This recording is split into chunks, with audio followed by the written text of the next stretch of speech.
Ladies and gentlemen, welcome to the GBYWN Australia podcast. I'm your host, as usual, Aston Crude, and here tonight I have a very, very special treat for all of you out there. I'm doing two podcasts, one after the other here tonight, with JD Flame and Clint Marshall. First off, we're starting with JD Flame, so Clint Marshall may chime in from time to time. JD Flame, former ICWS Tag Team Champion. I think that might have been the only championship you've won. I think it is, yeah. Yes, no, well, is. The first ever ICWS Tag Team Champion, but we will get to that part at some point. So good to have you here. Thanks for doing this. Oh, no, I'm very happy to be here. Very happy to be here. Excellent, excellent. All right, so I want to start off with the early years of JD Flame. Before you were JD Flame, how did you become a fan of wrestling? So that's a really interesting one. It's not like most people where they're like, oh yeah, I saw a wrestling show and then I was a fan, or like saw something like this. What happened is it had a lot to do with the social dynamics at the time. It was about year 5, year 6, and I didn't really have any friends at school up to that point. And I'd just broken into this group with Zib and Barrett, were 2 members part of it. There was another, like, 6, how many other people? Like 3, 4? I would have said, yeah, there were about 3 or 4, which sort of, like, chimed in and out watching pay-per-views. Yeah. Oh, okay, yeah. And so what happened is they started, from my memory, so I knew they liked wrestling and like that was cool. And then I remember we went to a 2007 SmackDown show, and I'd kind of like tried to watch, but I was never into it. But how I actually got into wrestling was Zib and Barrett. I've always been like completely against contact sports. Like I hated playing soccer. I hated anything or anyone. But you fucking love badminton. Yeah, yeah. Like I completely hated any contact sports, and how I got into it is I saw Zib and Barrett started filming these wrestling finishing moves, or they were doing backyard wrestling on the trampoline before they even started filming that. Yeah. And so I was there, and I was sitting there, and there's one video called TWA Finishes, which I try to find. It's been taken off YouTube, but it's before even the WWE TNA Finishes. Okay. Yeah. And I was the cameraman. I needed to do something as part of the group. So I was the cameraman, and I think I took one move. Do you remember what it was? It was like a clothesline from hell or something. That's what it was. It was a clothesline from hell. It was like a 2 or 3 second clip of just me at the end. Okay, yeah. And then and getting into wrestling then, so they started filming the WWE TNA stuff. And maybe around the second and the third one, I started to get a bit more involved. But I've always have been, and probably always will be, like, I'm a really touchy person. If someone, like, threatens me or comes up to me, I always, like, flinch. Like, that's just how I am. And so with it's so funny because I do wrestling. And so with the wrestling, what happened is it was just basically like a build-up of trust thing, doing the TNA finishes. So we started off doing, like, really simple moves.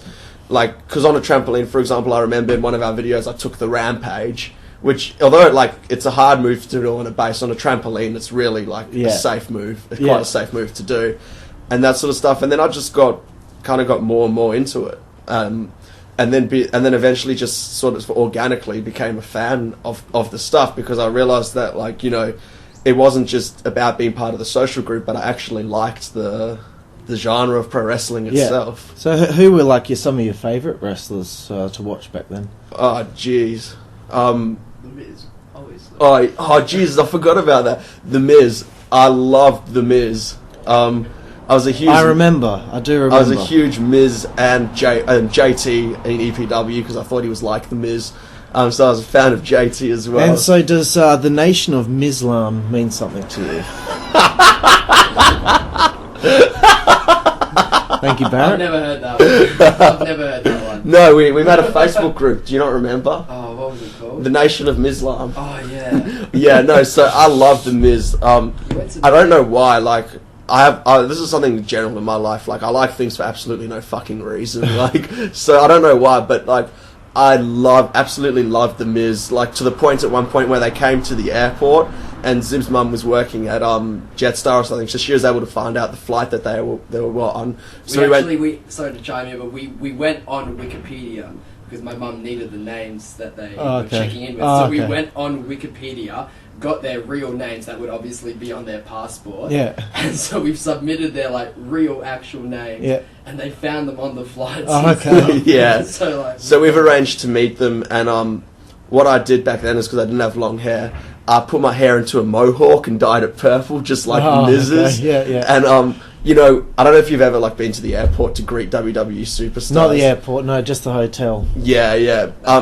So yeah, they fucking hate it. So like, you know, you walk through, and some of them are like nice. I remember some people like it was when around the time Sheamus debuted, and he was really nice. Yeah. But like, I tried to get a picture with the Miz, and it's on my Facebook. You can see he didn't quite get to like turn around to be face to face with me, but I kind of got a picture with me and him. Yeah. And so the Miz was my... It's always those lower card wrestlers that are happy to meet the fans. Like, I remember like Johnny the Bull Stamboli. Do you remember him? He was in the FBI on SmackDown. Oh, yeah, that's right. Yeah. He was the one that stayed and hung out with all of us like all day.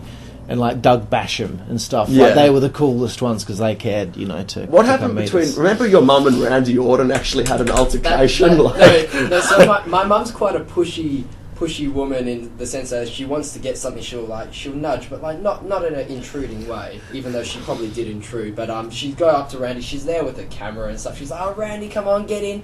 You wanted to get a picture with him, photo him? and stuff like that, and we're all just standing back there like, oh, you know, well, you know, give him his space if he wants to, because we could see he was jet lagged, he didn't want to be, he just wanted to get on the bus, get to the hotel room. And Randy goes to my mum and said, my lawyer said I shouldn't do this anymore. So we sort of left it from there. Damn, I was hoping that story was going to end with a narco out of nowhere. I thought it was much more violent than that, but anyway. So I guess we've covered the WWE TNA finishes thing. That was the next thing I wanted to talk about. Yeah, that's Zib's big thing. That wasn't so much. So it wasn't so much here. Yeah. But okay, well, the next little bit I will say for Zib. But Barrett did ask me to mention the SmackDown ACW tour of 2007. Yeah, that was the first time I went to see pro wrestling. So was that like the airport was involved? Yeah, that was the airport. That was, okay, oh, so no. within the same thing? No, it wasn't. The 2009 tour was the airport. Oh, okay. Yeah. The Gotcha. 2007, I remember distinctly the 2007, it was a SmackDown tour, and I didn't understand the concept of live tours at the time, so I thought they were... house show. Or house show, so I thought they were bringing the whole SmackDown setup with the fist coming out the wall, you know, that one. Yeah. And then when we got there and we saw it, I was like a little disappointed. Okay. And I can't even... The only match I can remember is... Kane had a match on the card somewhere. The first match was Ric Flair, Chris Masters, from what I remember. That must have been the second time I saw him. I think he did wrestle Chris Masters. Yeah. First one I saw him wrestle A-Train, which was funny. I can barely remember. All I remember is just being so small and like being on ground floor and everyone having signs and having to stand on your chair to see everyone. Yeah. All right, the next bit I want to talk about. Fun story just with that. Yeah, sure. We had, because there was a group of us, I think it was me, you, Barrett, I think Ruffy came along as Ruffy well, came, and Jake Goldman. And Goldie, Goldie came along, and someone had pulled out. It might have been like Ari Maisel or something, like just one of our friends from school who was like sort of in that group, one of like people on the outside who sort of came in and out. Yeah. Someone had pulled out of their ticket, so they couldn't get it. So I put the ticket up on eBay. Someone bought it. Someone like way up north, like near Harvey or something like that. So I had to like send them the post and anything. But anyway, they got their ticket, and obviously the person was going to be sitting next to us, and it was this big obese, like, that was so funny. really large guy. And so we're all there, like 12-year-old boys and stuff, and you know we're just like, it was quite small as it is. Fuck, but this guy comes and plants himself down. He has no idea that like we're the ones who got him the ticket or like whatever. But, like, you know, so all of us are like squeezed up now and stuff, like really uncomfortable, and you know regretted selling that ticket. I remember one of the stories from there was we made a thing with because the Great Khali was on that tour, and we were making signs, and Zib made the sign called the Punjabi Pufta.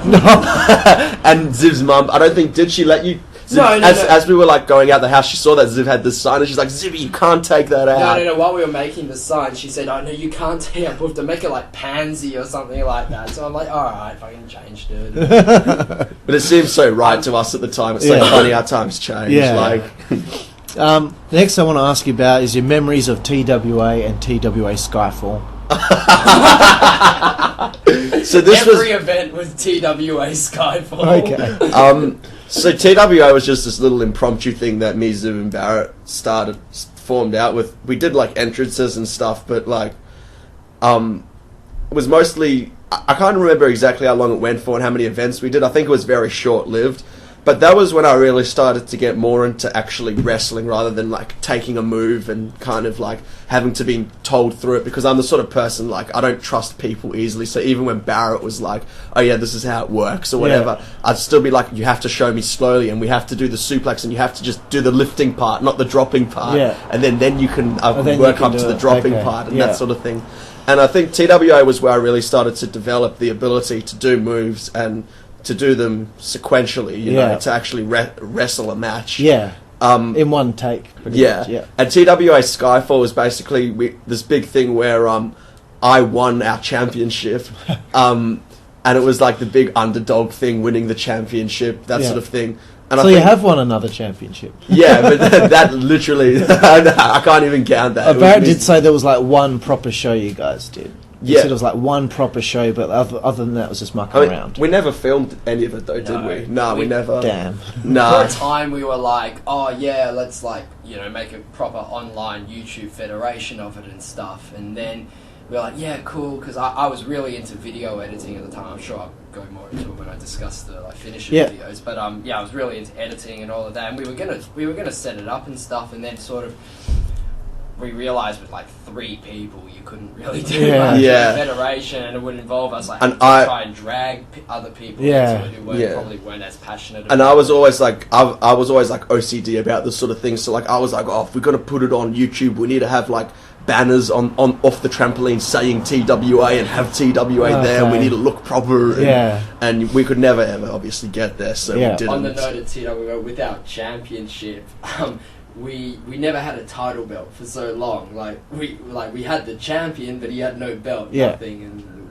eventually one day I found my dad's weightlifting belt. Oh, sweet! The strap. Yeah. So I got there, bought some like glossy photo paper, and like made a TWA logo. I've still got the document on my computer. Oh, wicked! I just got all these shapes on Word and like put them there, and like printed it out and made this title belt, TWA championship, and like printed out nameplates for each of us. Okay, wicked. So that was a bit of a project. And, Oh, cool. So I guess TWA, I don't know how it ends.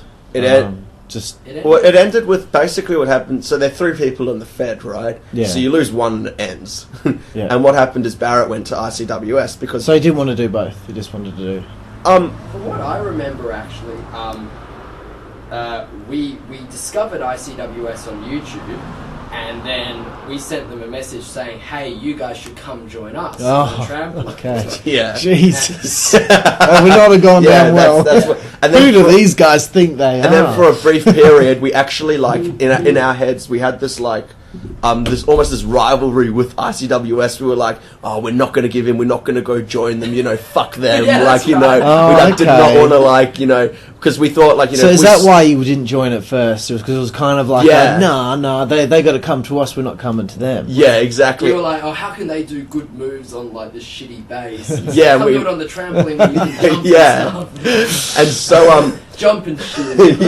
do proper moves. And it won't hurt. And so, what happened then is, eventually Barrett got enough common sense into his head to realise that, like, you know, hey, you know, this is fucking stupid wrestling on a trampoline. I want to go wrestle where there's a Fed, where there's, like, you know, I don't know how many there were in ICWS at the time, at least 8 people. More than 3. More than 3. More than 3. Yeah. And so Barrett had been talking to Dan Zeppelin, and I remember Barrett went for... Barrett was telling me he was going, and I just remember feeling this complete betrayal. Like, you know, really? How could you fucking do this to us? You know, man. You've gone to the enemy. Like, and I remember Ziv and I discussing it and being like, you know, oh, we'll never do that. Like, you know, like this is the end of wrestling for us, and you know, we're not gonna. Because that was the biggest worry at our time. Like, which backyard wrestling federation you defected to in year 7? And Barrett went, and we were like, oh man, like nah, that's not happening. Gotcha. It kind of reminds me. Remember that Blake Blake Burgess guy. Oh, yeah, He joined the thread for a little while, and he was going to maybe do a dark match at WCWA, and he had some other fed that we'd never heard of, and he was like, oh, well, I want to bring all my guys in, and I want our titles to be recognised on the show. And I'm like, we've already got 5 titles. We don't need your fucking trampoline feds titles. And this, what the fuck are you thinking? And then after that, negotiations broke down. Business relationship was severed. Exactly. Well, That's pretty much what happened. Yeah. Lucky for us with Barrett, negotiations didn't break down because eventually I don't know how many matches Barrett wrestled at ICWS. He got there at the tail end of 2009, and you got there for Twisted Metal 4, which would have been April 2010. Yeah. So he was there. He debuted before me. I was the last. Yeah, you were the last one to debut. He got in there. I think after his debut, he missed a couple shows. Then he came back, and then he wrestled you. Okay. So cool. So that makes. Cool, so yeah, that makes sense. And I think how I got to join ICWS was purely seeing what Barrett was seeing. Okay. Just like, hey, I still want to wrestle. I'm not over this. I want to wrestle, and this is the place I'm going to have to wrestle at now. And it was very intimidating for me because, as I've said before, I'm not a contact sports person, and now we're going from trampoline to base, which is like a huge jump. And so it was intimidating for me. So I was really lucky that I actually got to face Barrett in the first match, someone who I really, really trust, in the ring. He's like one of the few, I can count the amount of people I trust in the ring to do impromptu stuff on like one hand, because that's just the sort of person I am. Yeah. And so I was really lucky in that sense that I got to have that match with Barrett, and it was a really good introductory match for me. It got off on a really positive note. Like the match itself, obviously, was how you'd expect 2 rookies to wrestle. But I still think, as far as rookies go, that was a pretty solid match. I mean, you watch it back on the DVD that Chris made, and I think it's pretty decent. Yeah. I mean, I haven't seen the full match in years. Oh well, I remember when I first got the DVD, which was like the show after. I watched it because I didn't see that match that day. I got there later, and I was like, shit, these 2 guys are pretty good. Like.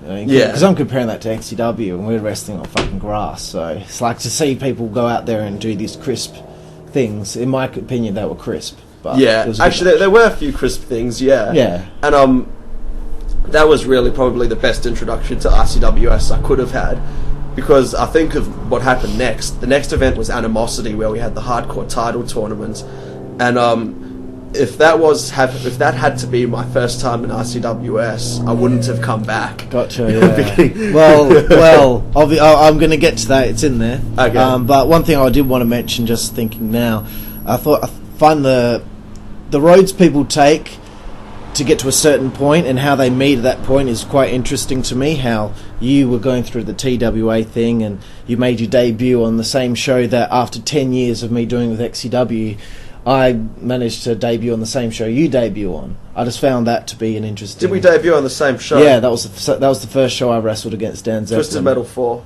Yeah. Really? Yeah. Holy shit, I didn't even know that. Yeah, I only just realised then. It's quite interesting how those stories both seem to pass. I don't even remember you there. I wrestled Dan Zeppelin in a non-title match, but I think it was semi-main event just before DJ wrestled Eli. Yeah, I remember DJ. And it started raining in the middle of our match, and it was... Oh, yeah, that's right, yeah. But yeah... A lot of the time, we also had to leave, just like, we rocked up for our match, left. Because Mum was picking you up, and I always remember Dan Zeppelin's house is on Walter Road, and it has that thing with the numbers, where the numbers go up, and then suddenly they just jump by 50, and then it's impossible to find. Alright, so let's get to this hardcore tournament at Animosity. Firstly, defeat EQG, that's a nice little win for you. Yeah. Dan Zeppelin, obviously. And that was a lot more significant than people think, because that was the first person I faced outside of Zibby and Barrett. Yeah, so it is significant, really. Yeah, and, I was comfortable knowing, especially because Dan was smaller than me, knowing that I couldn't be thrown around, that I was going to be the one doing the throwing around. And they call him the ICWS Welcoming Committee. Yeah, no, he is. It's exactly like that. Everyone faces El Queso Grande on their first on their first show. It's just a nice little way to ease him. Yeah, and I think it speaks miles for Dan as well, because for him to be able to wrestle all these different people who he's never met before and actually put on a half decent match is huge. You know? Yeah. My one memory from that match though, which was so funny, was when I went in my match with Barrett. I did a not a sunset flip.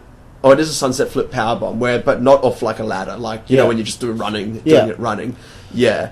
And I did it in my match with Barrett, and it worked well. So I thought, sick, I'm going to do it with Dan. And I don't know why, but I didn't make the rotation over, and I landed straight on my face. Yeah. I remember in the video, he goes like, and there's like arrows pointing towards me. And for that to happen, and then later on, what happens? Yeah. I mean, you're obviously quite, apprehensive to wrestling people that you don't know, and then you got to go out there with Kilowatt Chaos in a hardcore match. With at least you got Barrett there. You got Delcano, that was my saviour, which is nice. Match, yeah, and I'm sure you probably spent most of the match running away from Chaos. Yeah, but that Doomsday device.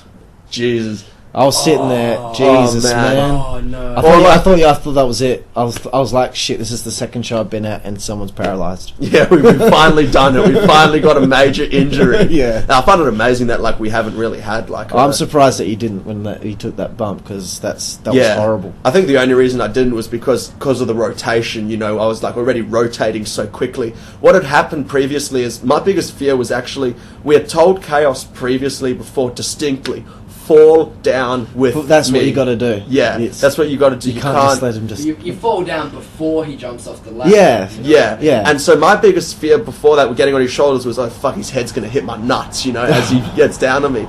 And then anyway, I get on his shoulders, I get up there, and he almost like lifts me up like someone's about to do a last ride. Like, I remember like they lift just slightly, just a tiny bit. I'm like, fuck, he's not going to fall back with me. And Barrett hits the clothesline. I just felt myself tumbling back. And scary. All that happened is I got winded because I got like almost like folded over and compressed, and I couldn't breathe for a while, and I was like struggling to like breathe. Obviously you've just been when you get winded and stuff. And that was quite scary, but it was awesome because it was because I was such a pussy at wrestling. It was the first thing I could show people and be like, look, I do wrestling, and like I've just stepped up to the next level. Yeah, like I do wrestling, and I can actually take a hit and a proper like feel pain. Because before I was under the impression that wrestling was all fake, and we shouldn't be feeling pain from it, and we should be doing it in a way that doesn't do that. That is the wicked Nick James point of view with wrestling. Nothing should ever hurt. Yeah, exactly, and that was my point as well. Until I saw, when I saw Dark Ice and Chaos, that was also at Twisted Metal 4, their first hardcore match. I saw that, and I kind of started to realize that, hey, this is not fake. This is more predetermined rather than fake in a sense, Gotcha. Yeah. So after, I just want to ask now the genesis of Bike Force Pants and Shut Your Face. Okay. The genesis of Bike Force Pants was I wanted to look legit going in there. Like I'd watched videos of ICWS, and I'd seen heaps of people come out like it just in clothes, like normal clothes. They didn't look very distinct. Mike Delcano. Yeah, all black. He actually looks a lot like Kevin Owens when you think back to it. I've seen some pictures in comparison. And so I went, and at the time I was actually really into racing cycling. I was doing... Oh, really? Yeah. Oh, okay. So this is just isn't... Well, this looks kind of like wrestling tights. It's more like, I like he was riding so my bike. into it, right? His dad had a membership at the Kings Park gym. He lives in Yokai. Oh, the Kings Park gym. Yeah. Next Gen, whatever. Yeah, it's amazing. He used to ride his bike from his house to the gym. Which is like from here to Kings Park, basically. Yeah. Have a session at the gym and then ride back. And have a session at home. Yeah. No. Not at that point. Not yet.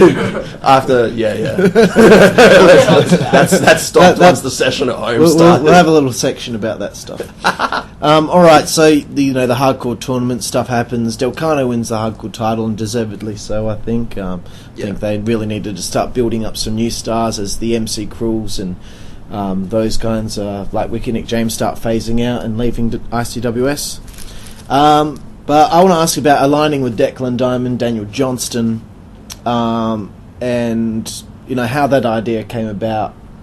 I'm actually completely lost. I don't know how the idea came about. I think one of the ways that we connected, and this might be completely wrong because I'm actually clueless as to how it evolved, but one of the ways we connected was when I first came to RCWS, and I was like, shut your face, and like I was in people's faces. I was one of the only characters that was actually charismatic like that. Yeah. And because that's what we thought charisma was. That's not charisma now, we know that. But I was one of the only people that did that.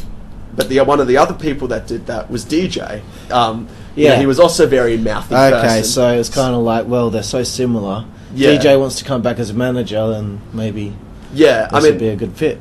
Yeah, exactly, and I think that's what happened. I mean, my memories with DJ like most prominently peak at that time where we did the promo with Sky Summers and all of that. But I don't know if you have something to say. I've got that coming up at some point. No way. that we'll be talking about that. Okay, yes. Cool.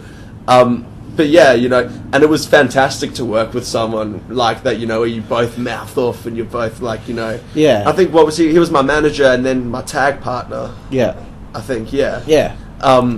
Well, because he was managing, because he was allowed to manage whilst he trained. Oh, yeah, that's right. And when he stopped training, then he decided he would tag with you sometimes, here and there. Yeah. Okay, that's right, yeah. I remember, it was always great fun, but it was always interesting for me as well to... He was really interesting because, to see someone with, the medical condition that he has, but to still do everything that we're doing and be into it and be good-spirited about it, speaks measures about his character as well. And I think I took very fondly to that. And as another person who I could then trust, so building the list of people now, that I can trust to help me in a match and tag in and that sort of, and help me with advice. And he really did help a lot. Yeah. Okay. Speaking of trust, wrestling SPWS early on, as soon as you start your team with DJ, you're wrestling Chaos here and there. You also wrestled Dark Ice in a match where you failed to handcuff him to the clothesline. Not your fault, I think a fault of the handcuffs. Handcuff him to the... You handcuffed him to the clothesline and you won by count out.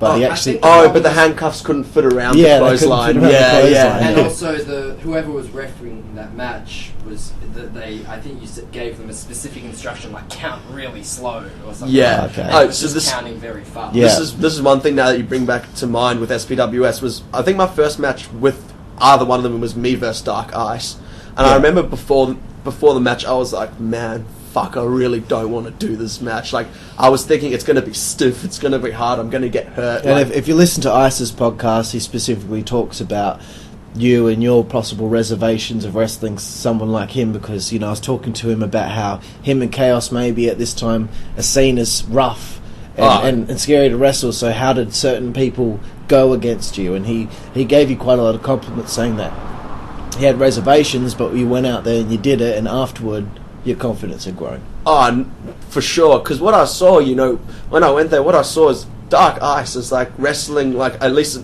not in a hardcore match scene, but when I wrestled him, we started wrestling, and then I realized it's like I'm wrestling a teddy bear. Yeah. I'm not wrestling someone who's like full out wants to hurt me. Yeah, he's and gentle as fuck. Me up. Yeah. He's gentle, but it looks, proper. And so I remember I'd planned all these really simple spots. I was not prepared to have. These were back in the days where we planned all our matches out before.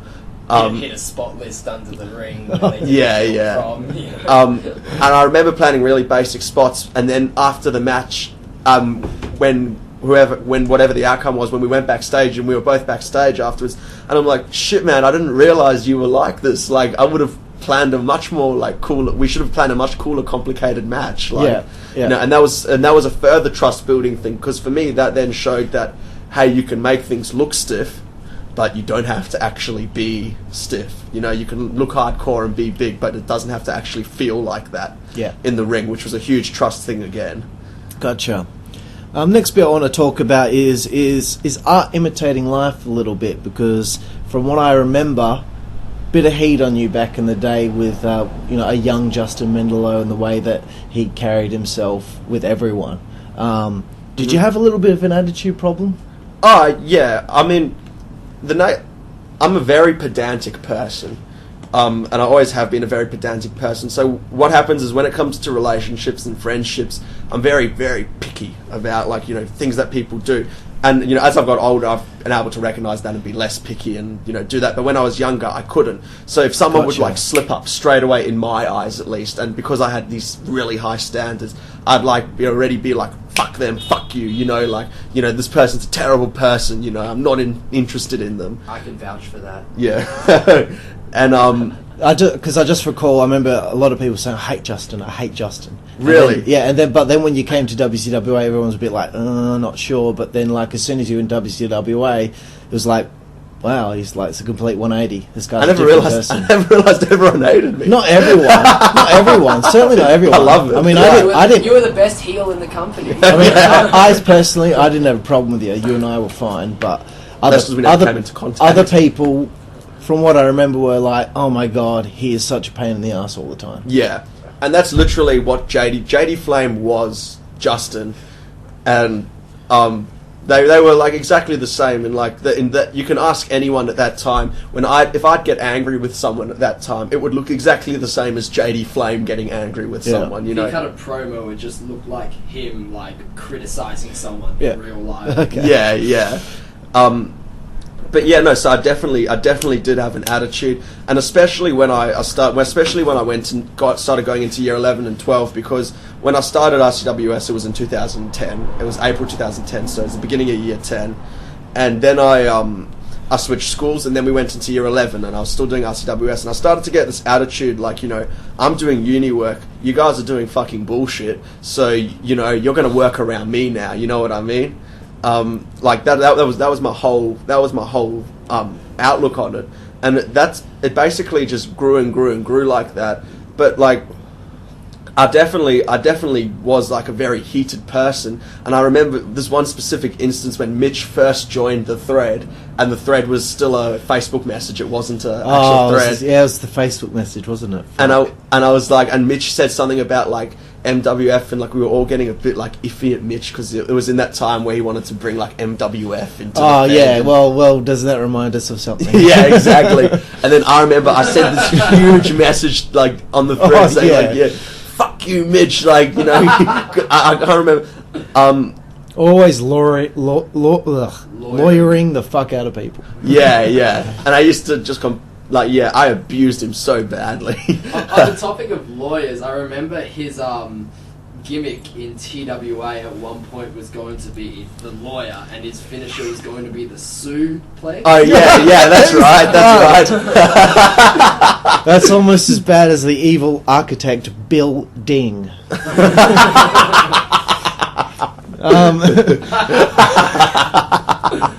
Alright, so the next part is the feud with Mike Delcano. This is probably one of the most favourite things personally for me, is that feud with Mike Delcano, because of the infamous promo with the broken wrist at the park.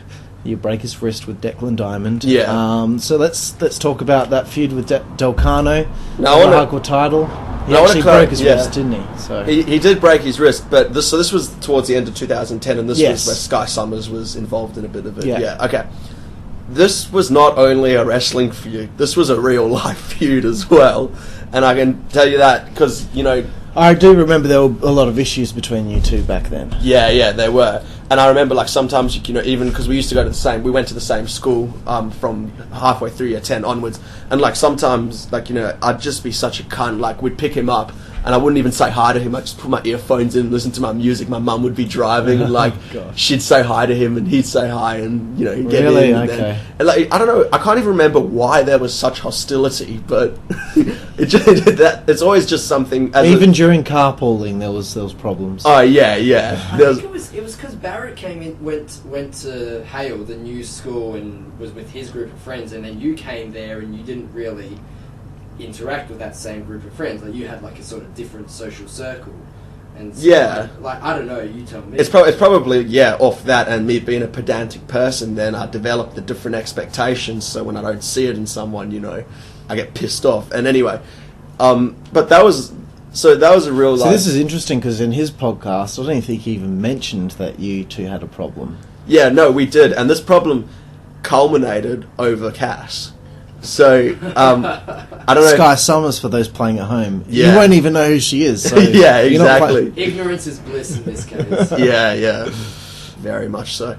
I don't. Do you have something you wanted to say before we got onto the Sky Summers part, or? Well, I mean, I just wanted to talk about how great the feud was, but if you want to get into the Sky Summers thing, that's the only part I can really remember, to be honest. Like, I mean, I remember we had like lots of good matches. I know he really liked her outside of the wrestling. I know he really liked her. Oh, we didn't. Oh, like I don't.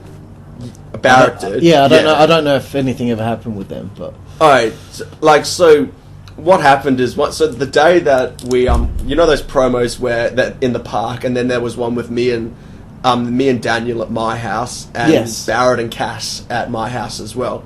And what had happened is Cass, being the type of person she is, was like chatting with Barrett over Facebook, and they had a thing. And anyway, while they were at my house, I ended up hooking up with Cass at my house, just because, like, ultimate heel, yeah, low blow, hooking up with Cass, and then anyway, there was like a party a couple of weeks later, and we're not going to talk about what happened there. But then you and Clint Marshall were a tag team. For the only time in your careers. We're united. What an excellent way to put it. What an excellent way to put it. We'll leave it at that.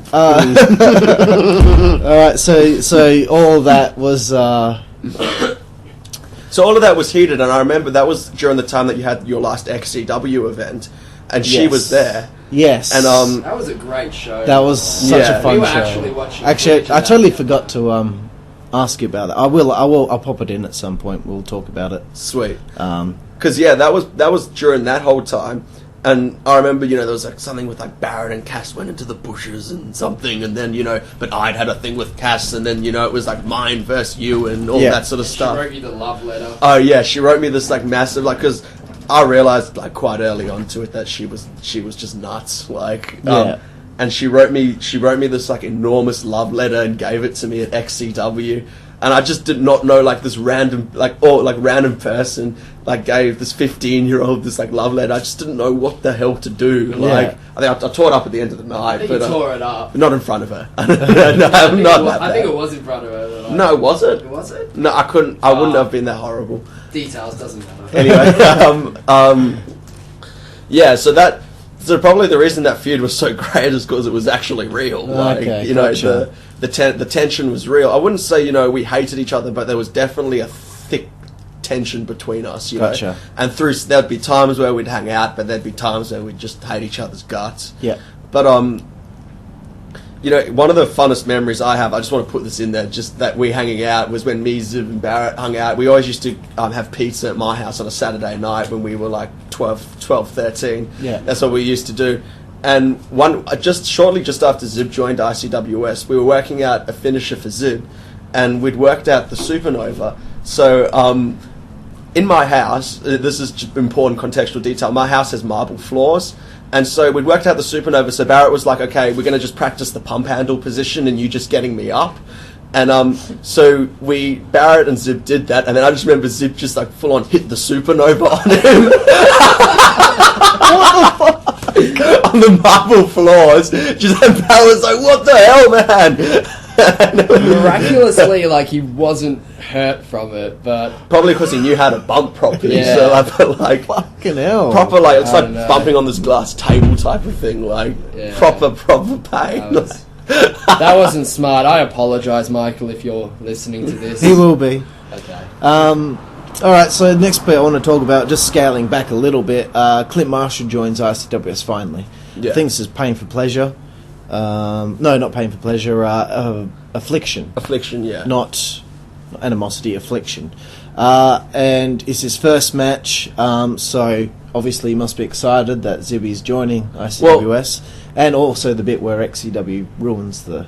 That was the same show, hey? Ruins it, and actually, I was watching today thinking, wow, it's actually not even really us attacking ICWS, we're attacking TWA. Yeah. I mean, it's actually almost what it was like.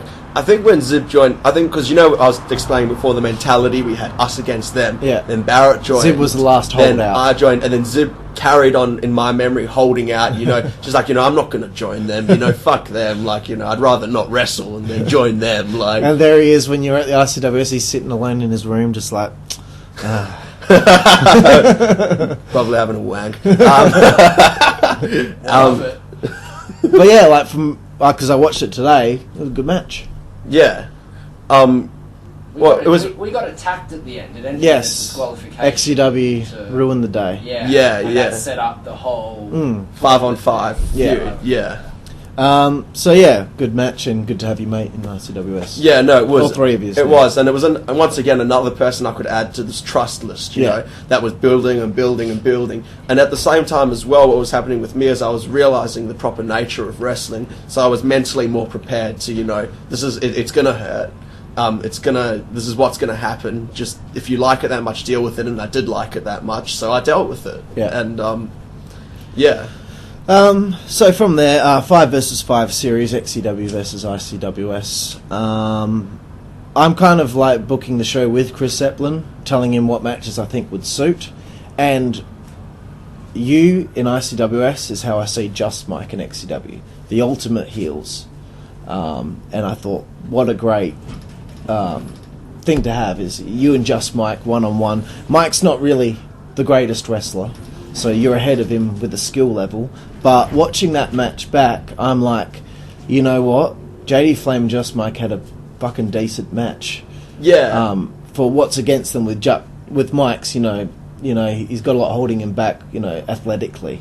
But you guys went out there, and the thing to see who the better heel was, and you guys, you know, implemented all that stuff, you know. Yeah, I think a lot of the psychology in that match was definitely him. I was not advanced at that point to like think of that sort of psychology. Yeah, and I think that's one thing XCW always had was like we kind of knew what characters we were and what we were going to do in a match to reflect off our characters. Yeah, so yeah, I just wanted to ask you what your experience was like planning a match with Mike and having the match with Mike. I mean, I can't remember planning the match that much. I remember we Facebook messaged and talked, but I remember when I saw him, and it gave me a lot of confidence just because, you know, it wasn't like a big guy like Chaos, you know, it was just Mike, you know, and I saw him and he was... It was just Mike. And I saw him and I was just like, okay, I was at the point now where I didn't need to have someone like to trust that I'd already wrestled to trust, and then I saw this smaller guy and I was like, cool. So let's put together a cool match, you know, like, and I was confident, you know, going into that. Yeah. And I mean, I thought we did, you know, obviously the wrestling was okay, but I thought like psychology wise, it was really helpful for me. He really taught me a lot about how to be a heel, rather than just coming out and screaming at the crowd. So you do feel like you learned something from wrestling, Just Mike? Oh, definitely, yeah. Especially because he also told me that, you know, wrestling ability isn't he didn't tell me this, but he taught me that wrestling ability isn't the be all and end all of how you can actually be as a wrestler, and that you can actually, through character and through just the way you do things in your match, compensate for that. Yeah. And that match definitely taught me that that's what you could do. And something else significant from that match, from that era as well, was the Clint Marshall Diffuser. Yeah.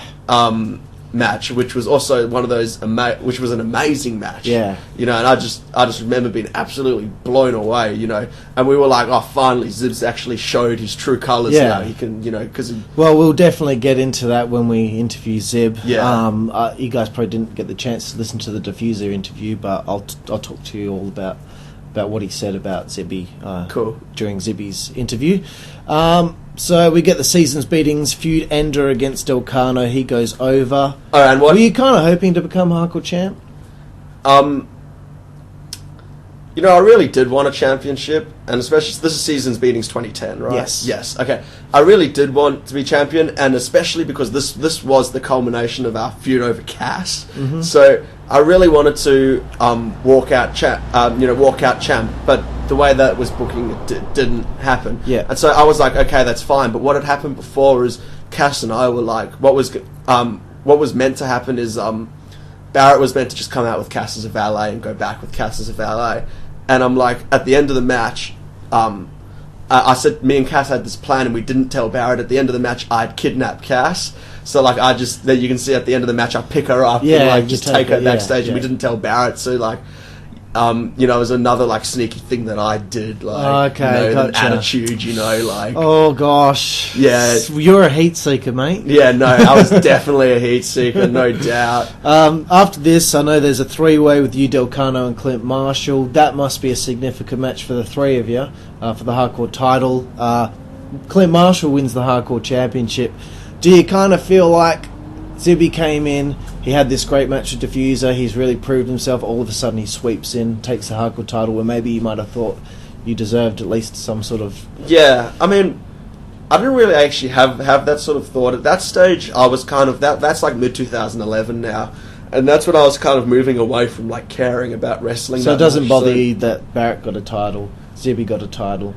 I mean, when Barrett got the title, it bothered me because of the context. But in mid-2011, when I was moving away from, like, the wrestling, and I was a bit like, this is not what I want to do anymore. Like, this is... We had a period between, I guess, towards the end of year 11 till pretty much... After year 12. After year 12, where we didn't watch wrestling. We just had nothing to do. Studied and... Well, yeah. This was one of the periods leading up to it. But I remember at the time, I watched back that match, and like I have absolutely no fuss mate over Zib winning the title. I just love that match because it was me at my peak fitness. Like we were talking about me like cycling to the gym. Yeah. I used to, at that point, I was running to the gym.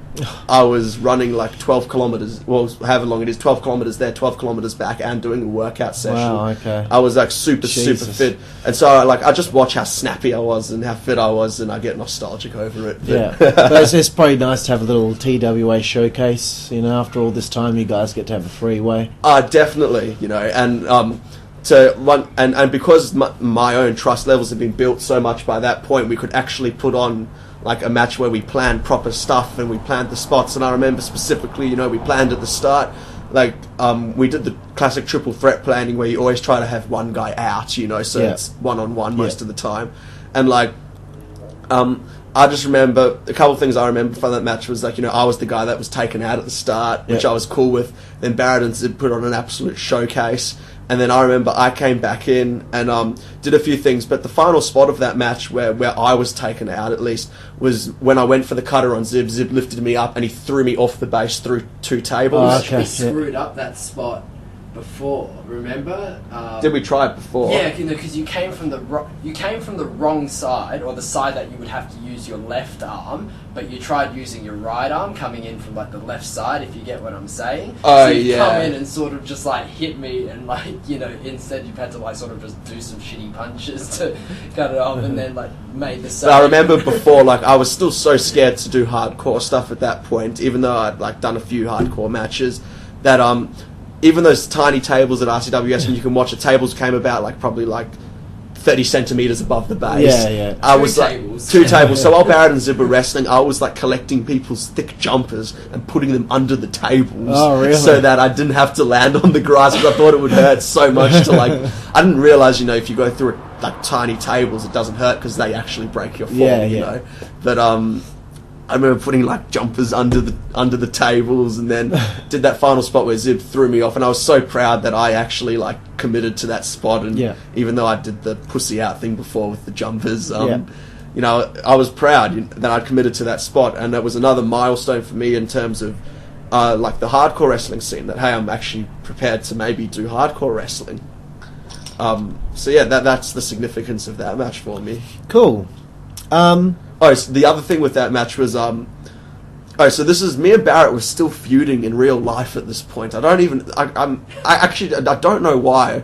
I feel like it's all my fault, and it probably is, because I was just a pedantic dickhead. But what happened at the end of the match, that was Barrett's last match in ICWS before he left, and he gave a speech at the end of that match, and I watched it today, and he goes... He holds up Zib's hand and he goes, "Clint, you deserve it." And he looks at me, and I was still lying down from being put through 2 tables, and he goes, "And you can get fucked." And like, but I thought like in character, like that was my thought. Anyway, so obviously that was Barrett's farewell speech, and we should have, in my opinion, like what I should have done is I should have, been helped out the arena or whatever. But being JD Flame and having to always have the spotlight on me, I then decide to cut a promo when I get up, and I'm just like, and the promo was something like, 3 times I've lost to him. I've had enough. Fuck this, I quit. I don't think I said I quit, but like, screw this. And then Barrett had not told me this before, that he was going to do this, because I hadn't told anyone I was going to do the promo before. And so he was behind me. He'd come up behind me without me noticing with one of those plastic PVC pipes, and goes, "I just hear this behind me. Hey JD, how about you shut your face?" And he just whacks me with it. And, those bloody hurt, those PVC pipes. And I was just like, and you can hear me in the video go, "What the fuck, Barrett?" Like,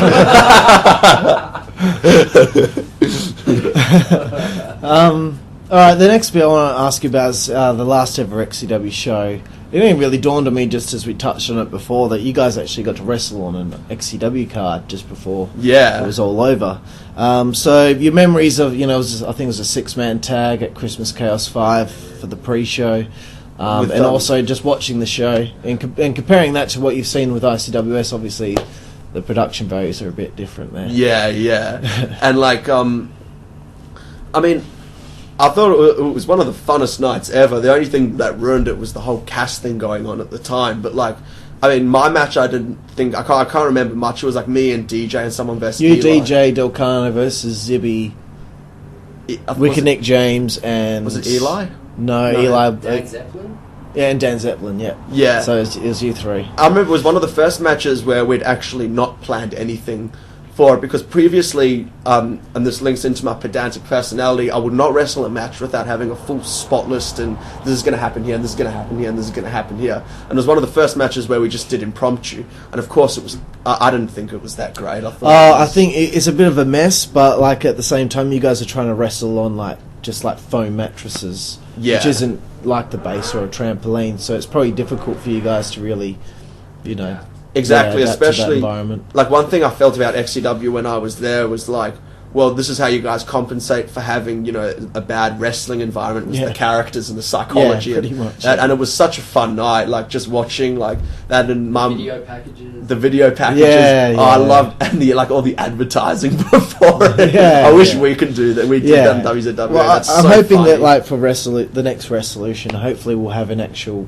entrance video thing and we can play music videos and hype packages. That'd be so cool. That'd be really cool, but that'll be something we've got to think about for the future. I know we're talking about it. It's not that hard to organise. If XCW can do it, anyone can, man. So just a projector and a white cloth. Yeah, pretty much. It's just, but my other memory from that was Diffuser choke slamming Johnny off the balcony through. And do you remember Johnny V doing the frog splash off the Greek column? That column that could barely stand by itself. And you and DJ on the couch next to each other. This is one of my favourite things. After he hits it, you two look at each other, screaming you're both. Oh yeah. What the fuck? You're just rocking back. What the fuck? What the fuck? And we had this thing at the time. I think it was me and DJ and maybe a few other people, where if someone just did something, we'd just start screaming. I can't do it because of my throat now, but we just start going just being stupid like that. Yeah. And then we were having such a fun time. It was the first time we ever went to a wrestling show. I was like, hey, this is really fun. But just being with the people and just the whole vibe. And I think you guys had previously come to a small show we did beforehand. It was a hot day. You guys were all sitting at ringside. It was. I don't think it wasn't. I didn't come. You weren't to that there. show, That was us at our worst. Because it was a 40-something degree day. But Christmas Chaos 5, everyone in XCW really came to the show to really wrestle the best match they possibly could. Whereas usually we muck around quite a bit. So I was really proud of the XCW guys to show the ICWS guys we're not shit. We actually can do some good stuff. Yeah. So I was proud to see you guys there to support us, which is cool. And I love watching XCW because, the way all you guys wrestle, it's obvious, the influence from the Attitude Era, and you can see it even to this day. Well, we completely rip off every fucking storyline there's ever been. And I thought that was ridiculous. Awesome. Just to make it fun and to, take a step back, because I was always backyard wrestling is a serious thing. We should try to be as much like WWE as possible, and to say, hey, this is fun. We can rip them off and do this and that, and so that was that for me. All right, we're at 53 minutes so far. I don't want to skim through too much, but just let you know how much time we've gone through so far, because we still got a bit of ICWS to go. We haven't got to the Radical Movement yet. Shit. Okay. No, we better. But 2011 begins. JD Flame and Declan Diamond split up after a loss to SPWS in a tag team match. JD Flame blames Declan Diamond for the loss. Why were you and DJ split up at that point? You've only really been a team for one feud, and now it's over. I don't know. I have no memory of why we actually split. My only memory of the split was the subsequent feud me and Mitch and I had, with DJ, and when we bought the special ramp to the ring, I don't know if you remember. No, that. I don't remember that. No. Oh, that was the most horrible thing we've ever done, besides bullying Barrett into oblivion. That was also pretty horrible. But so you don't know why? I'm not sure the why decision was made to split you guys after doing so well together. I'm not sure why.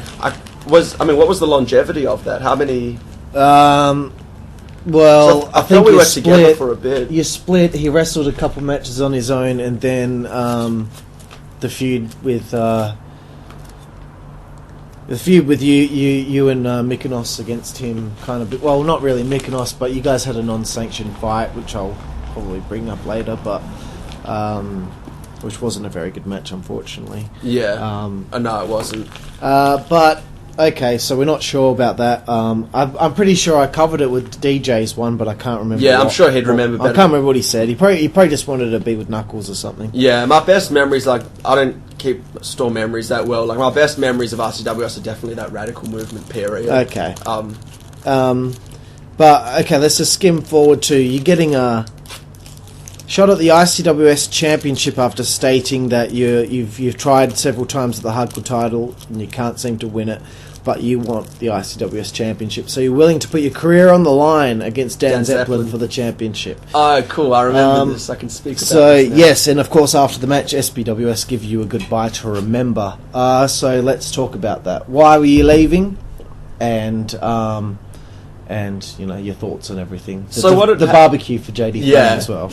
I thought that was great. Like, I liked this. I mean, at that time, it just showed where my trust with the SPWS boys had gone. You know, that I was willing to let them do whatever the hell they wanted. Now, you know, like, but what happened with that was Barrett went pro wrestling training about 2 months before that, and that was the Roadhouse event. And then at some point I decided that I wanted to do pro wrestling as well. So I went to a Schwa training. It happened to be the Schwa training the week before they moved to Maddington. And, you know, they used to have their facility behind Bunnings. When they were in Morley, just down the road. There, yeah, so what happened is I went to training, and my first memory of training was this is what was at my peak fitness. So they'd do the first thing they'd do is a run round like the block. And I just beat everyone by at least 5 minutes. Everyone else was trailing behind me. I never ever I think I only ever did 1 or 2 training sessions with them, but that's why my career. I remember you being there a couple of times, but I remember we didn't even really talk that much. But. Yeah, and I didn't even do the initiation, so it wasn't because I think there was a lot of hassle with the moving and stuff. Okay. And but that was when I was having my problems with Schwa. Was it? Yeah, okay. Definitely. Yeah, because I don't ever remember seeing you around. No, I was barely at training. I just lost the passion at that point. I went once, but I don't think it was a training. I think it was just where they needed to have the rings set up, and then they sort of let us. Oh yeah. Okay. Oh yeah, because the whole big thing with Schwa training was that Barrett and Zib turned 16 early in the year. Like their birthdays are in February and March, and my birthday's in October. And so I was 15, and I still really, really wanted to go pro and wrestle and stuff. And I was, so what happened is when they moved to Maddington, I decided to go with them and I was going to still pursue this. And this was another thing I had heat with Barrett in my rivalry, because this is when Barrett decided no more. So I was like, oh, you fucking pussy, I'm still going. Oh, you're fucking following him to great, now I've got to deal with him here. Yeah. But then when Barrett left Schwa because of their move to Maddington, I tried to continue on with Schwa just to be like, oh, Barrett, you pussy, You couldn't hack it, cunt. yeah, exactly. But then obviously, how can you get to Maddington twice a week without a license as a 15-year-old? That's why I always told the guys, don't bother until you got your license, because if you don't have your license, that hassle of taking a train and a bus, and then at the end of training, which is 10, 11 o'clock at night, to get back home. From Maddington, on that Rockingham line. Fuck that. Nah. But in terms of... It's more risky than wrestling a match. But in terms of that, the actual match with Dan, I was really happy with that match with Dan. And That's and the SPWS barbecue and farewell to Jody Flame was great. I loved that, and just being like double choke. He got double choke slam through the table. Yeah, and I loved that as well. I couldn't think better. Like it kind of reminds me of like when Chris Jericho got fired from WWE, and he got the send off of being basically humiliated and beaten down in the ring and all that, and then he was taken out kicking and screaming, and then JD Flame, who's the equivalent heel in ICWS, he doesn't want to go out with his head held high. No, he wants to go out by being, Exactly, yeah. Also reminds me of when Crime Time came out with all the Lita's possessions and did a live auction after she lost the Divas title or something that. They whip out the dildo and stuff. And to think this is what it was back then. Now WWE will never do anything with a dildo, that's for sure. No edge and I've kind of covered now that the short stint in training with Schwa, which was going to be the next part I was going to talk about. Yeah, that wasn't very significant. I went to a couple shows. I did a couple trainings. My main thing was to try help out at a show, but my one memory from the show, which is it's not really related to anything that we do, but I still think it's significant, is one of the guys there was prone to epileptic seizures. I don't know if... Sean Ravage. Yeah. And I remember the night that I was there, my first show there, they were doing it at the basketball court, so like the backstage area was in that tiny corner. Yeah, so you were there when I was there when it happened. When he had that seizure. I was going out for the next match. Really? Yeah. Holy shit, I didn't realise. So I'm like, fuck, I've got to wrestle Massive, like Mike Massive, like one of our biggest matches ever, and as this is happening, he's like fucking... Yeah, and my one memory is I was walking down, because there's that really long corridor on the other side of the wall, and I just remember Slate absolutely bolting down, and I just didn't know what had happened. He was like running towards the... just to, make sure everything was okay and stuff. And that's my one significant memory from there, but nothing significant ever really emerged from that. One thing I've been told to ask you about is a day spent with Jake Paragon. You three apparently spent a day with Paragon. I think that was the day that we went there and set up. On Schwa's behalf, I'm just going to bag them in this. This was the most reckless thing they could have done legally. It was the worst thing they could have possibly done. Basically, it was when they were moving, and they moved, and it was at the time when they went to Maddington, and the way they were training is they had their ring set up next to EPW's. So we Zib, Mike, and I all went to help set up their ring. In EPW's training facility, and they set up the ring. And anyway, after that was done, there was a strict rule, especially with me because I wasn't over 16.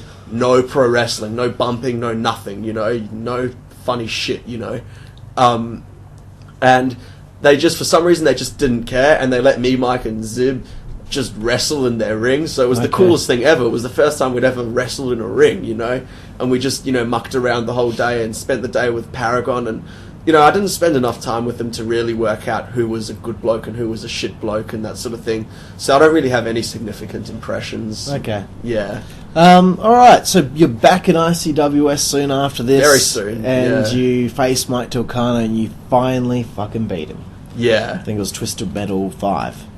You in your return, and if you win, you get your contract back with the company. So, memories of that?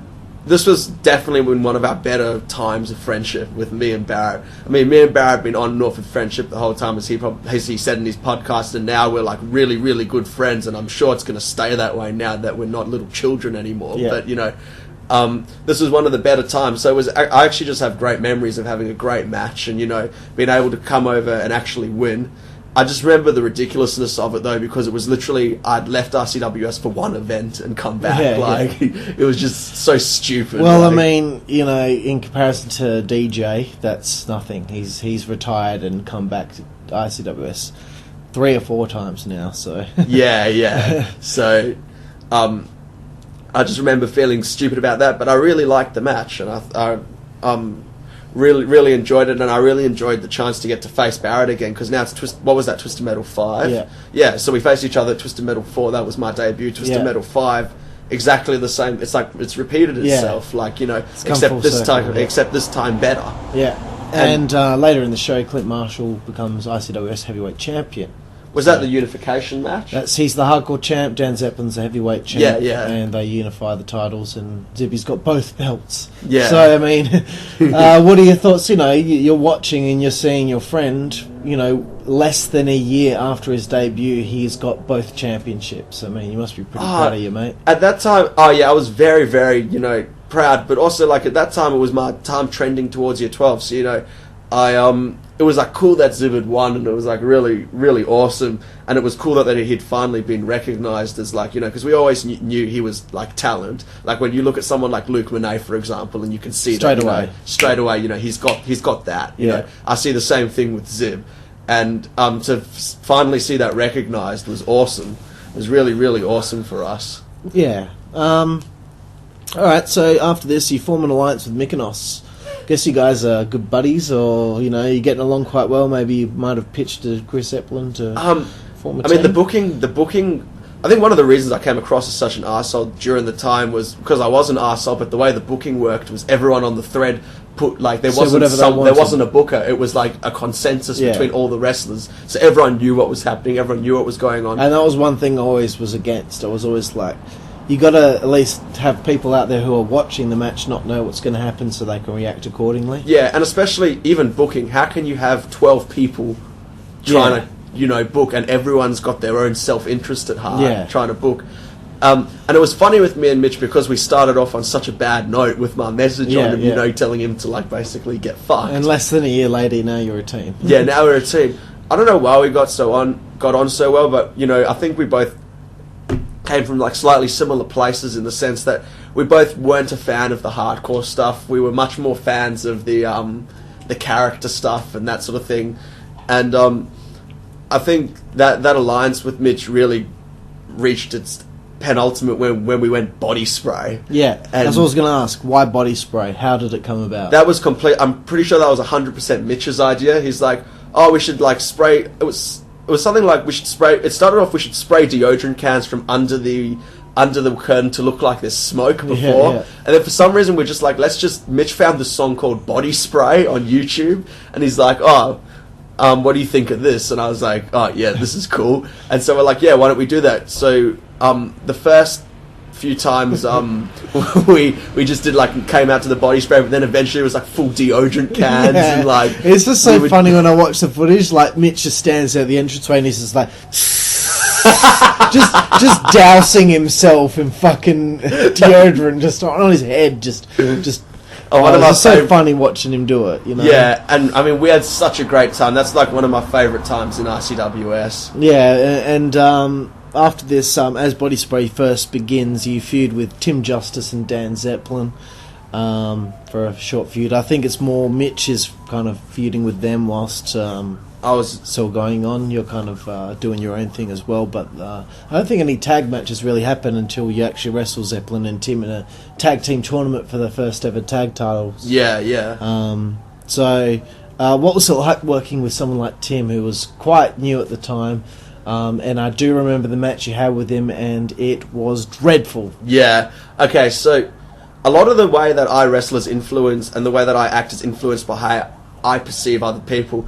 My memory of Tim, and, like, this is my everlasting memory of Tim at ICWS, is this kid that's come out and he's bought his, like, arts and crafts sign of Twisted Metal 5, and he was also much younger than us. Yeah. Like, I think there was a general... He was a little dude. He was he was significantly smaller, so I was like, oh, I'm wrestling this little shitter now, fuck this, like, you know. I wasn't gonna try for anything. But I remember at one point in the match there was a spot, it might have been a Doomsday device actually, and Tim was on my shoulders and Mitch was coming off the top rope, and I was told before by someone who'd done pro to, like, tuck your head in when you as you fall back so your head doesn't smack into his balls. And I didn't, and my head exactly did, like, went kunk, like, straight into it. Like, I just remember him being in so much pain, and I just, like, you know, I was such a cunt at the time, I couldn't care less. So I was going to get onto the short feud with Declan Diamond, because you went back, there's a backstage promo where you called him out. Had a match against him. Matt was, you know, this was 2 shows in a row now. I think you'd wrestled Tim the previous show, bad match. Then you wrestled Declan, and it was horrible. And this was... Is this just you don't care? Yeah, it was a lot of, like, me don't care, and, like, Because watching, because I'd come back at this point, watching, I was like, Justin just does not care. Yeah. And, like, I'm the sort of person, I'm a perfectionist, so if I'm going to do something, I'm either going to not give a fuck about it, or I'm going to go 100% full out and, like, that reminds me of Horny Too Horny in XCW, because when he wrestled Blade for the first time, he didn't like Blade, so the match was shit. Yeah. But when he would wrestle Diffuser or Johnny V, he would go all out and come up with all these ideas to make it special. But if it's someone he didn't really care for, then... Yeah, and, you know, also in the same time, like, you know, the school thing's coming up, and the interest in wrestling is declining. But I mean, I really enjoyed the feud with Daniel. I think my highlight of it was the special ramp that me and Mitch brought out. It was so horrible, but it was a good way to garner heat. It was a good way to garner heat. And I also loved winning the tag, because I think we won that tag title tournament. It comes up soon. Okay. Okay. I read your write-up on your profile on ICWS's website. Oh, cool. So it's not yet, but it's almost there. I want to ask you your thoughts on Chris Zeppelin and dealing with Chris Zeppelin at this time, after over a year of being there. I always used to really like Chris, because he used to always be the one we used to fight. Everyone used to fight on Mr. Peacekeeper. Thread. Yeah, it always used to be like... That's why I respect him, because I did it too. Yeah, you know... And he was always the guy, like, after we'd all, like, there was like a 5-on-5 on the thread and we couldn't decide, he was always the guy, okay, let's let Chris decide, okay, it's going to be Chris's decision. And then he'd come and he wouldn't be aggressive, and it'd just be like, you know, this is how it's worked, and this is what I think's best, and this is what we're going to do, you know.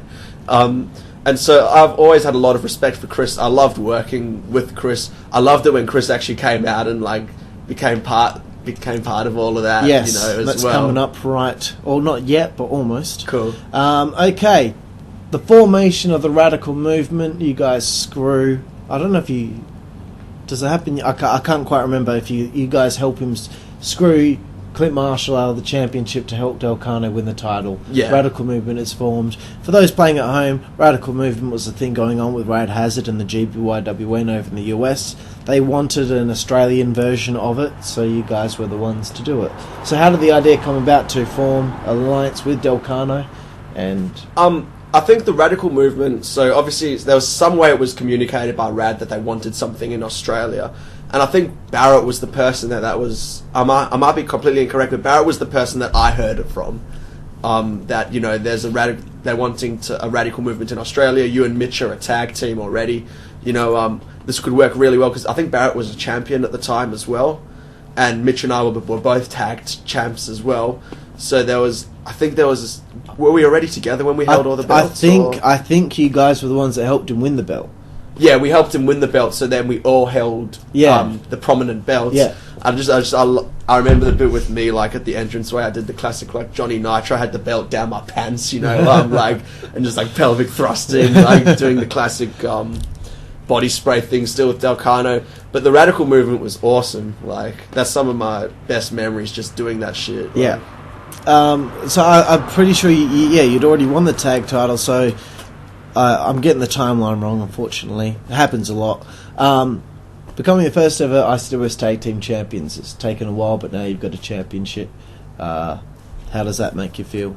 Yeah, no, definitely good, because, you know, seeing your friends win championships and whatnot, it can be very, very frustrating in a sense. But I always knew that my wrestling ability was far lower than Mike and Zib, so I never ever was, like, fully frustrated, why do they have the title and I don't? But I really always thought, you know, it would be nice to hold a championship. It was mid-2000, it was, like, kind of into 2011, I'd been there for a year already, and I really thought that, like, you know, I want to hold some sort of championship, I want some sort of title or some sort of attribute to my name, and so, for me, holding the championships with Mitch, that was awesome. That was a really cool thing to happen.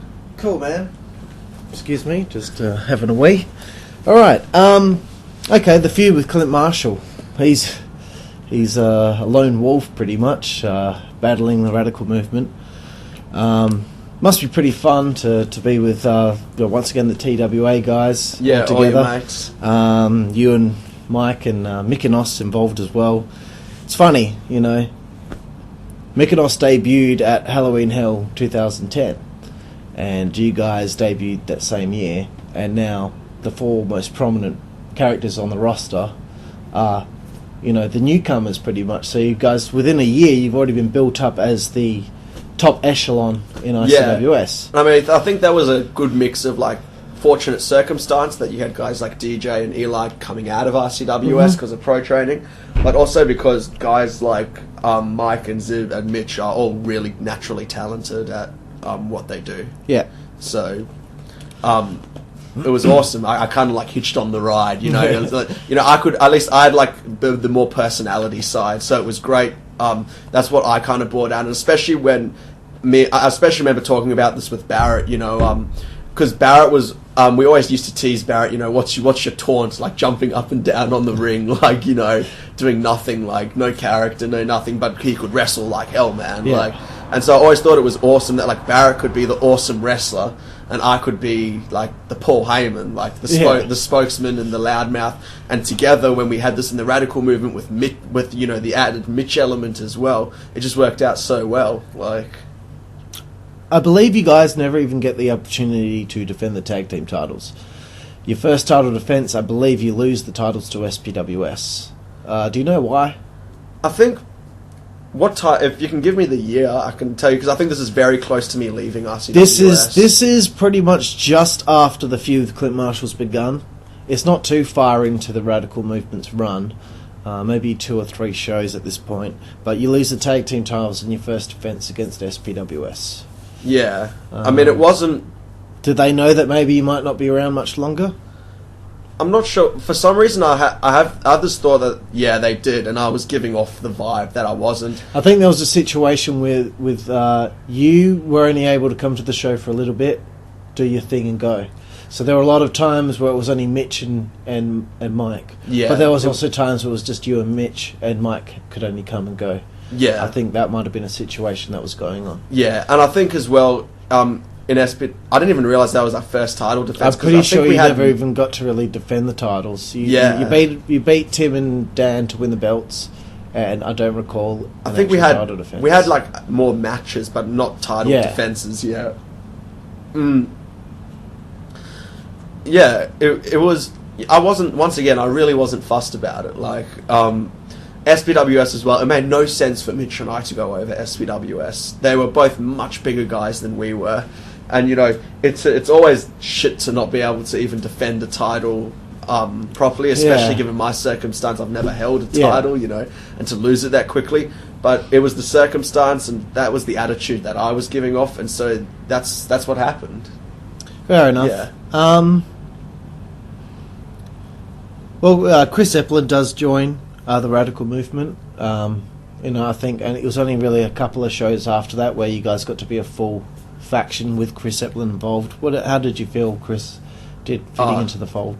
Oh, beautifully. Like, just someone that, because me, Mike, and Mitch, we all like were able to somehow meld into, like, the way I see it is, like, I don't even see it as 3 separate people. I still see it as the radical movement, but Chris wasn't like us at all. And so to have then the GM, who's not like you at all, and suddenly you have all this power, because you're mates with the GM, similar to like the Elite Alliance when you were the commissioner, like, I loved it. And I thought Chris did a great job. I mean, Chris's heel turn was awesome. Like, I really feel like Radical Movement had a lot of juice left in the tank before it had to split up. I think the split up was kind of a bit rushed. But I feel like they must have been handcuffed at the time and had to do it when it had to happen. And I feel this was definitely when I was departing from ICWS, because I don't have many memories of ICWS post-radical movement. Because I remember when I departed. Pretty much, yeah. Is that what you've got as well? This is pretty much it, yeah. I want to ask you, because last weekend we had a little chat about ideas that never got to happen. You were supposed to win a briefcase at some point. Yeah, so what happened is, this was just before I went for pro training, actually. So this was... Yeah, and this is why I was so fucking pissed off, because I came back like the event later, but the story, it had unfolded. What had happened is, the idea was we were going to do at Twisted Metal 5, which I, at that point, was still training with Schwa, so I was like, I'm not wrestling on the card, but what we were going to do was a triple threat match between SPWS and me for this briefcase like Money in the Bank that you can cash in at any time to win the title, and I was booked to win it. Yeah. I don't know why, and I don't know how that made sense, but I was booked to win it. But because I went to pro training, that never happened.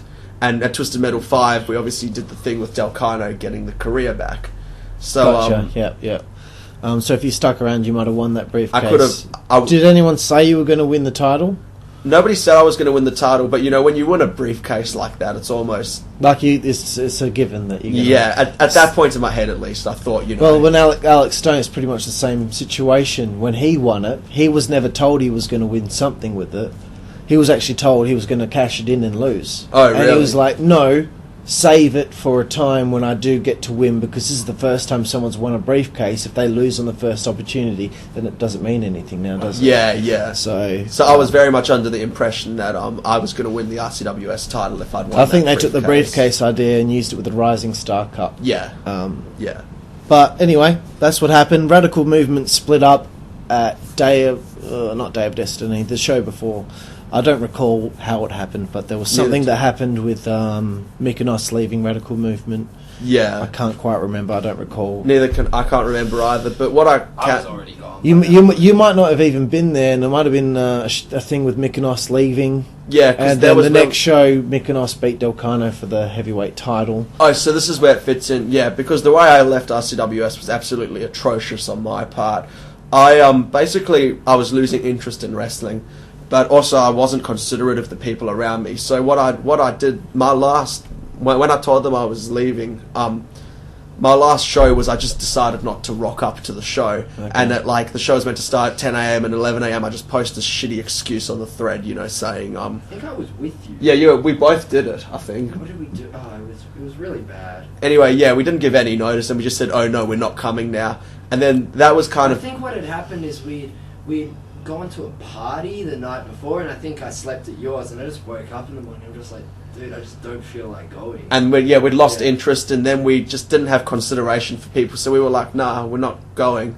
And then I don't know, I never ever told anyone, I don't even think I officially said to anyone, I quit ICWS, but it was kind of like I just lost interest, and then nobody was just interested. That might have been Day of Destiny, because that was the show that I woke up hungover, and I was like, I'm not coming in. Really? So they had 3 hungover fucking, us 3 pretty top of the card kind of guys at the time, so they must be like, fuck this shit, No shit, man. But yeah. Anyway, so the Radical Movement split up. Unfortunately, we don't get to see JD Flame versus Mykonos, which I think would have been a great match to see, just, considering you're a tag team. Well, lucky WZWA exists, so the possibility is still out there. So, your thoughts on Radical Movement's run as a whole, looking back? For me, it was awesome. Really, that was the top of my time in ICWS. I was the champion. I was the tag team champion, and I was part of a significant stable in a significant storyline. I was at the peak of my fitness as well, and that was just... It was really cool for me.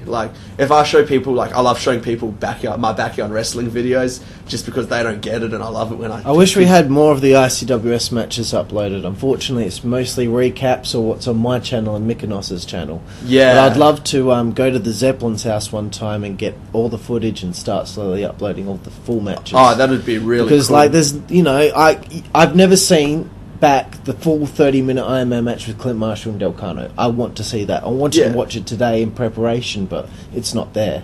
And I wanted to watch... I think the other night Zib and I were watching all this backyard wrestling, and I wanted to watch me and Barrett at Twisted Metal 4 full match, not there. It kind of sucks, doesn't it? Yeah, it does. But anyway, JD Flame disappears. You do return for an appearance in early 2013. Alex Stone is doing Perfect Match. He's trying to find a tag team partner because he's beaten Chaos for the tag titles with his briefcase. So he's doing this segment called Perfect Match where he gets 4 guys on a stool on the base and he interviews them. Yeah, he interviews them. He only did 1. He was supposed to do 2. Yeah. He did 1. You were involved in that, and he was trying to find his perfect match for a tag team partner to choose as his... I can remember the idea, but I can barely remember. You can't remember the whole thing from the because you were wearing your gear. You didn't wrestle though, but you came out just for that segment, and it was just funny. we haven't seen JD Flame in months, but he comes out for Alex Stone's perfect match. I mean, now that you mention it, I kind of remember it vaguely, but I literally don't remember any details of it. Okay, well, when you were cutting your promo, I was thinking in the back of my head, like, you know what, he's so charismatic, he'd be a great babyface, and that always stayed in the back of my head, which is something we'll bring up when we get to WCWA. But anyway, you disappear again. Twisted Metal 8, Twisted Metal 7? 7. 7, not 8. Years ago. We haven't had Twisted Metal 8 yet, but it's mid-2013. We actually have one other show other than what we had in January. Yeah. You wrestle Ryan Tate. Yeah. Fucking great match. Yeah, opener, it was fucking awesome. hot opener. Thoughts on that? That's the last time JD Flame's ever appeared in ICWS. Yeah, I loved that. I really, really did. Ryan and I worked great that day. And I think you really did him a good favour by putting him over. I didn't even see it. I was so detached from that. I was just whoever said to win is meant to win. I'm not I'm not fussed. I just want to come back and have fun and wrestle.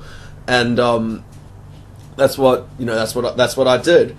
And we had an awesome match. We planned spots. Ryan's excellent at knowing what spots to do and where. And I think all the spots in the match were all planned from his side. He's a machine, dude. Yeah. He's insane. Yeah.